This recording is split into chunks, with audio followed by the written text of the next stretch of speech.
The story begins in the year 1917. You're a black man looking for a job in a department store.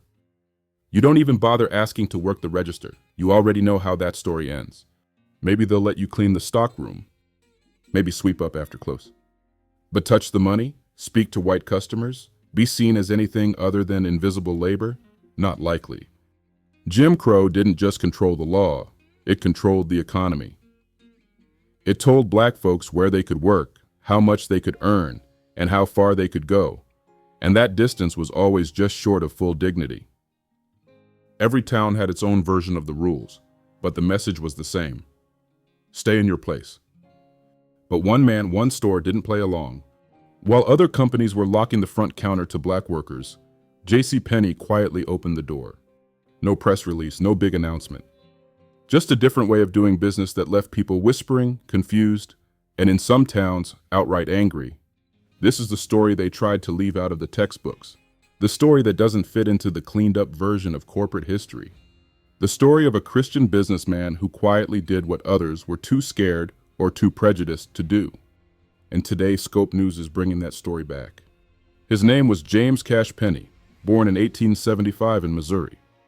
Raised by a strict Baptist preacher who believed in hard work, honesty, and treating people right. Penney wasn't raised to chase money. He was raised to follow the golden rule. And when he started opening stores across America in the early 1900s, that's exactly what he named them, Golden Rule stores. He believed in hiring based on character, not color, not status, not what the neighbors would say. He prayed before making major decisions. He ran his stores the way his father raised him, with values. And those values clashed with the world around him. In the eyes of Jim Crow America, hiring black workers to do front-end retail wasn't just bold, it was outrageous.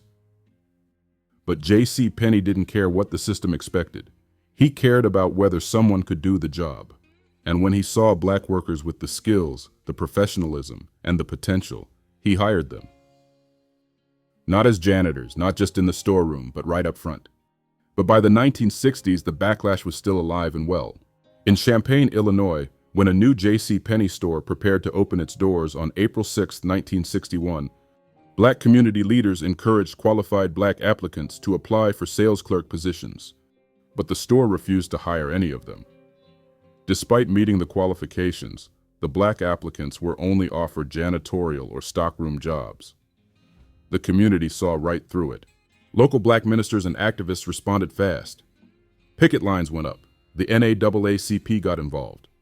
Black residents who had supported the store turned away in protest. The message was clear. If J.C. Penney could integrate its stores in some cities, why was Champaign still stuck in the past? The protests continued for weeks. White shoppers passed by the signs. Local newspapers reported on the disruption. And J.C. Penney executives were forced to respond. What the incident revealed was this. Some stores were still bowing to local racism, even while others quietly resisted it. But the legacy of hiring black workers in the face of pressure that had already been established decades earlier by Penney himself.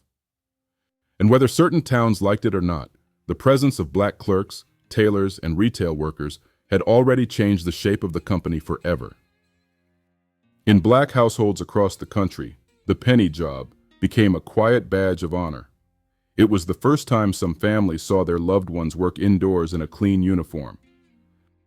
It was the first time someone in the family earned a steady paycheck without being demeaned. It was proof that dignity wasn't something you had to beg for. It was something you could demand when the right door opened. These jobs meant food on the table, rent paid on time, and a sense of pride that Jim Crow worked hard to destroy. It wasn't charity, it wasn't luck, it was a decision. Made by one man, backed by his faith, protected by his backbone. But that story didn't make it into corporate biographies. It didn't get highlighted in leadership seminars. Because the truth complicates the narrative. It shows that black people didn't need handouts, they just needed the gatekeepers to move. It shows that fairness didn't come from federal law. Sometimes it came from one person refusing to follow the crowd. And it proves that segregation only worked because people agreed to enforce it, even when they didn't have to. J.C. Penney didn't agree, and that decision made all the difference. You have to wonder what went through his head, though. A white man in that era, hiring black workers in roles that broke every local rule. Did he second-guess himself? Was he worried about his safety, his business, his reputation? Did he lose friends over it?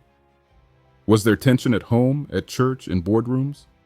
It's easy to admire the decision now, but back then, it wasn't just unpopular. It was dangerous. And for the black workers stepping into those jobs, it meant walking into spaces where they were hated on sight. The looks, the comments, the quiet refusal to be helped, but they showed up anyway. Because that paycheck didn't just pay bills, it proved they deserved a fair chance, just like everyone else. Scope News tells the truth. Here are the facts.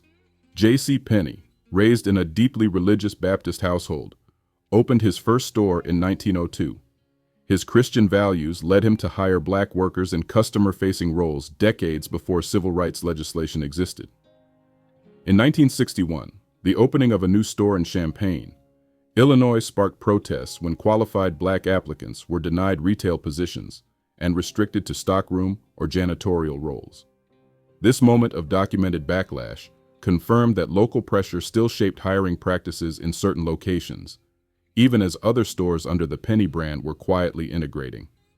The company's legacy includes both early acts of moral resistance and the inconsistencies that followed, revealing how one man's convictions challenged an entire economic system. Legal disclaimer: this Scope News report is for educational, informational, and entertainment purposes. It reflects documented history, verified accounts, and oral testimony wherever available.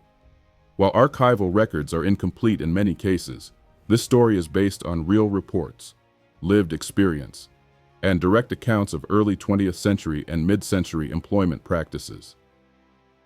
Viewer discretion is advised. Thank you for watching Scope News.